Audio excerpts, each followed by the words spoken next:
Un peu moins de 2 semaines après l'agression violente d'un policier à Rive-de-Gier, une importante opération de police a eu lieu ce matin. Cédric Adam, au total, 8 personnes ont été interpellées. Oui, Elodie, il s'agit de 8 hommes âgés de 17 à 20 ans. Ils ont été interpellés tôt ce matin aux alentours de 6 heures à Rive-de-Gier, mais aussi à Givors et à Saint-Chamond.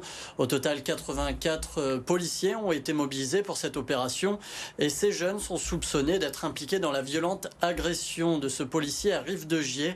Rappelez-vous, cela s'est déroulé dans la nuit du 13 au 14 mai dernier et ce fait divers avait même eu un rebond national dans les médias.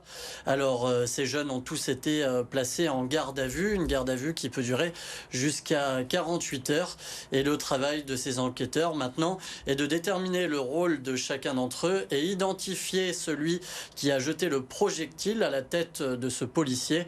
Les syndicats, eux, ont tenu à saluer l'efficacité de leurs collègues dans cette opération. Écoutez Franck Hunal du syndicat SGP Police au micro de Thomas Couder. On félicite et on souligne le travail formidable qu'ont fait mes collègues enquêteurs. Ça a été très très vite tout de même. En l'espace de 15 jours, on a pu identifier un certain nombre de personnes. On souhaiterait que la sanction pénale soit à la hauteur de l'extrême gravité des faits, quoi.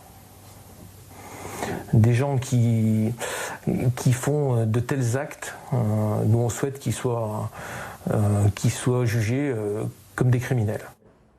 Et d'autres réactions n'ont pas tardé à arriver. Aujourd'hui, le ministre de l'Intérieur s'est exprimé lui aussi sur Twitter, remerciant la police nationale pour son action rapide et efficace, en ajoutant que les attaques contre les forces de l'ordre ne resteront pas impunies.